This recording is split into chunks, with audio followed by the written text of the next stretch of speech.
완도와 더불어 함께하는 완도 주사랑교회. 오늘 우리에게 주신 하나님 말씀은 호세아 13장 1절에서 16절까지 말씀입니다. 호세아 13장 1절에서 16절까지 우리 하나님 말씀을 한 절씩 교독해서 읽겠습니다. 에브라임이 말을 하면 사람들이 떨었도다. 그가 이스라엘 중에서 자기를 높이더니 바알로 말미암아 범죄함으로 망하였거늘.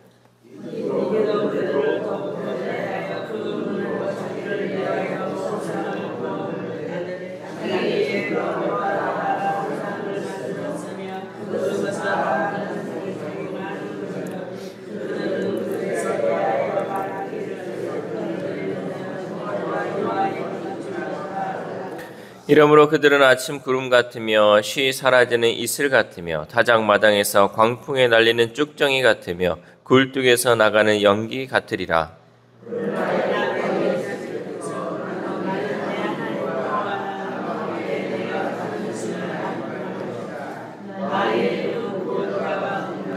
내가 광야 마른 땅에서 너를 알았거늘.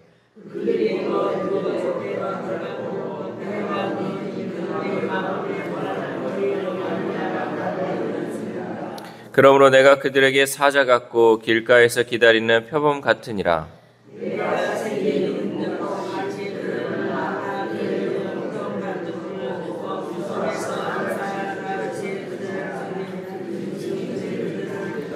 이스라엘아, 네가 패망하였나니 이는 너를 도와주는 나를 대적함이니라.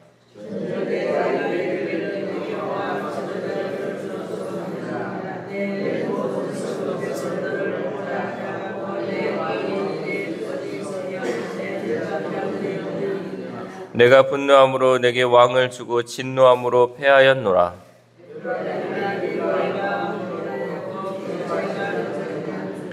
해산하는 여인의 어려움이 그에게 임하리라. 그는 지혜 없는 자식이로다. 해산할 때가 되어도 그가 나오지 못하느니라.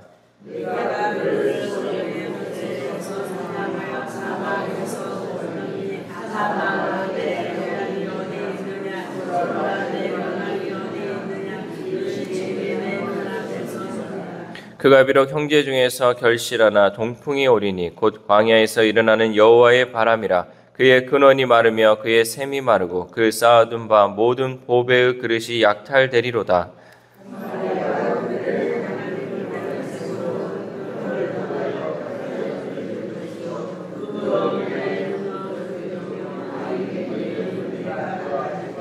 아멘. 할렐루야. 오늘도 하나님께서 주시는 말씀을 통하여 오늘 하루 하나님의 은혜로 살아가는 귀한 하루 되시기를 소망합니다. 우리의 삶이 무엇을 추구하느냐에 따라 생명의 삶을 사느냐 아니면 심판의 삶을 사느냐의 결정이 되는 거죠. 우리가 무엇을 추구하며 나아갔냐에 따라서 우리의 삶이 결정된다는 거죠. 특별히 하나님을 믿는 하나님의 백성들은 생명의 삶을 이어가야 할 줄 믿습니다. 이스라엘이 남유다와 북이스라엘로 이렇게 분열된 이후에 북이스라엘을 이끄는 지파는 에브라임 지파였어요. 그래서 북쪽에는 에브라임 지파가 주도를 해서 북이스라엘을 이끌었고 남쪽에서는 남유다, 유다가 이 이스라엘 백성들의 나눠진 나라를 서로 이끌며 나아갔다는 거죠. 그런데 이 에브라임 출신의 초대왕 여로보암이 왕권 강화를 꾀하려고 사람들에게 금송아지를 만들어서 그 금송아지 앞에 절하며 우상을 숭배하게 하였던 거죠. 이제 이 왕조가 바뀌어서 오므리 왕조의 아합은 바알까지 섬기는 악행을 저질렀고 결국 그 때문에 오므리 왕조는 예후에 의해 멸망을 당했습니다. 우리 1절 말씀 함께 읽겠습니다. 시작. 에브라임이 말을 하면 사람들이 떨었도다. 그가 이스라엘 중에서 자기를 높이더니 바알로 말미암아 범죄함으로 망하였거늘. 아멘. 그러니까 에브라임을 통해서 이 우상 숭배가 시작되었고 또 바알로 말미암아 이스라엘 백성들은 이제 범죄하고 망하게 되었다라고 말씀하고 있죠. 그러나 이렇게 많은 정변과 사륙에도 불구하고 북이스라엘은 우상 숭배를 멈추지 않았습니다. 이 우상이라는 것은 아침 구름, 사라지는 이슬, 쭉정이, 연기와 같이 헛된 것을 의미합니다. 우리 3절 말씀 함께 읽겠습니다. 시작. 이러므로 그들은 아침 구름 같으며 취 사라지는 이슬 같으며 타작마당에서 광풍에 날리는 쭉정이 같으며 굴등에서 나가는 연기 같으리라. 아멘. 이렇게 헛된 것이 우상인데 이스라엘 백성은 이러한 우상을 섬기는 데서 벗어나지 못하였습니다. 왜 인간이 이렇게 우상을 숭배할까? 왜냐하면 볼 수 있고 만질 수 있기 때문에 이렇게 우상을 숭배한다는 거죠. 볼 수 있고 만질 수 있는 확실한 존재이지만 그것은 신의 수준을 낮추는 거예요. 신이라는 것 자체가 우리가 만질 수 없고 볼 수 없고 위대한 그 존재에 있어야 신인데, 이 우상이라는 것은 우리의 눈에 보이고 우리가 만질 수 있다는 것을 통해서 이 신이라는 존재를 낮춰버리는 거죠. 보이지 않지만 우리를 구원하실 확실한 신은 오직 하나님밖에 없습니다. 우리 4절 말씀 함께 읽겠습니다. 4절 시작. 그러나 애굽 땅에 있을 때부터 나는 내 하나님 여호와라. 나밖에 내가 다른 신을 알지 말 것이라. 나 외에는 구원자가 없느니라. 아멘. 어리석은 이런 죄인들은 확실한 은혜를 받을수록 오히려 교만해지고 하나님을 잃어버렸습니다. 애굽에서 이끌어내어 광야에서 만나를 먹이시고 배부르게 하신 그 역사가 정말로 확실한 은혜임에도 불구하고 인간들은 헛되기만 한 우상을 세우고 그것을 섬겼다는 거죠. 우리 6절 말씀 함께 읽겠습니다. 6절 시작. 그들이 먹여준 대로 배가 불렀고 배가 부르니 그들의 마음이 교만하여 이로 말미암아 나를 잊었느니라. 아멘. 결국 보이지 않는 확실한 하나님을 버리고 보이지만 헛된 우상을 선택한 사람들에게 주어지는 결과는 확실한 헛됨이에요. 그러니까 보이지는 않지만 확실한 하나님이 계세요.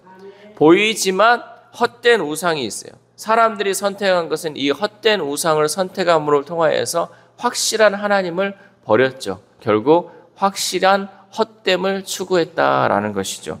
이것은 결국 하나님을 인간의 수준으로 낮추려 하다가 인간이 인간 이하로 추락하게 된다는 사실입니다. 저희 막내 아들이 저에게 이렇게 질문했습니다. 아빠, 왜 소중한 것은 보이지 않아? 라고 질문을 하더라고요. 참 철학적인 질문이죠. 우리 눈에 보이지 않는 것이 우리에게 참으로 소중한 것이 많이 있습니다. 하나님도 보이지 않고요. 공기도 눈에 보이지 않습니다. 또 사랑도 눈에는 보이지 않습니다. 하지만 이 모든 것이 다 우리가 추구해야 할 것들이죠. 눈에 보이는 것은 항상 변하고 한계가 있습니다. 그러나 눈에 보이지는 않지만 우리에게 꼭 필요하고 소중한 가치가 있는 것들이 참으로 많이 있다라는 거죠. 우리는 하나님을 눈에 보이는 것으로 낮추지 않고 눈에 보이지는 않지만 우리에게 꼭 필요하고 소중한 분임을 잊지 말아야 한다는 사실이죠. 이렇게 인간은 부수적이고 헛된 것을 본질로 착각하는 경우가 많이 있습니다. 우리 10절 말씀 함께 읽겠습니다. 시작. 전에 내가 이르기를 내게 왕과 지도자를 주소서 하였느니라. 내 모든 성읍에서 너를 구원할 자 곧 내 왕이 이제 어디 있으며 내 재판장들이 어디 있느냐. 아멘. 사무엘 시대 이스라엘 백성들은 자기들이 이방 나라보다 약한 이유가 왕이 없어서라고 생각했어요. 그러니까 주변에는 다 왕이 있는데 우리는 왕이 없기 때문에 우리가 주변 나라들보다 좀 약합니다라고 왕을 달라고 요구를 했었죠. 그러나 이스라엘의 이 강성과 풍요는 왕과 같은 강력한 지도자의 통치가 아니라 하나님의 법과 언약을 알고 지킴으로써 이루어졌다라는 거죠. 왕이 이스라엘을 강성하게 만든 것이 아니라 하나님의 약속을 얼마나 잘 믿고 또 그 약속을 잘 지키느냐에 따라서 하나님께서 이스라엘을 강성하게 하시고 풍요케 하셨다는 거죠. 본문의 말씀처럼 하나님은 그들의 요구대로 왕을 주셨지만 왕은 이스라엘 백성들을 구원하는 것보다 오히려 백성들을 압제했을 뿐이라는 것이죠. 왕을 통해서 오히려 이스라엘 백성들이 하나님과 멀어지고 또 왕으로 인해서 더 그들의 삶이 궁핍한 삶을 살아가게 되었다는 거죠. 결국 우리가 헛된 것을 추구하다 보니까 이 헛된 것으로 인하여 우리의 삶이 더 피폐해진다는 거죠. 보이지는 않지만 우리를 다스리시고 우리를 통치하시는 그 하나님의 말씀에 순종하며 나아가면 우리의 삶이 풍요롭고 우리의 삶이 더 가치 있는 삶으로 변할 수 있는데 우리는 날마다 보이지 않는 이것을 추구하면서 하나님으로부터 점점 멀어지고 있다라는 거죠. 세상은 늘 변덕스럽고 사람은 한계가 분명해 결코 우리가 기댈 수 없습니다. 우리가 의지해야 할 분은 오직 하나님 한 분뿐인 줄 믿습니다. 우리는 우리 이스라엘의 삶과 역사를 돌아보며 우리가 이스라엘과 같이 반복되는 역사가 되지 않기를 기도해야 합니다. 우리는 멸망의 역사가 아닌 생명의 역사를 써내려가는 하나님의 거룩한 백성이 되어야 할 줄 믿습니다. 사랑하는 우리 주사랑교회 성도 여러분, 하나님의 은혜는 무한하지만 그것은 어디까지나 회개를 전제로 하고 있습니다. 하나님의 은혜는 무한해요. 하나님의 은혜는 막 우리에게 부어줄 수 있는 그 은혜지만 우리는 그 가운데 회개가 전제가 되어야 한다는 거죠. 우리가 하나님께 돌아가야만 그 무한한 은혜를 누릴 수 있다라는 거죠. 끝끝내 돌아서지 않는 이 백성을 향해 하나님은 죽음을 선포하십니다. 우리 14절 말씀 함께 읽겠습니다. 시작. 내가 그들을 수월의 권세에서 속량하며 사망에서 구속하리니 사망아 네 재앙이 어디 있느냐? 스오라 내 멸망이 어디 있느냐? 뉘우침이 내 눈앞에서 숨으리라. 아멘. 이 말씀은 구원의 약속이 아니라 사망을 예고하는 수사 의문문이에요. 수사 의문문이 무엇이냐면 문장의 형식은 물음을 나타내나 답변을 요구하지 않고 강한 긍정 진술을 내포하고 있는 의문문이에요. 예를 들어서 내가 내 자식한테 책 한 권 못 사줄까? 의문문이잖아요. 내가 내 자식한테 책 한 권 못 사줄까? 이거는 사줄 수 있는 거예요? 못 사주는 거예요?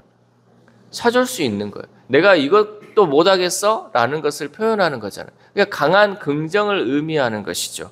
그래서 위 본문을 제대로 해석해서 표현하면 내가 스월의 권세에 속량하며 사망에게 구속하겠느냐?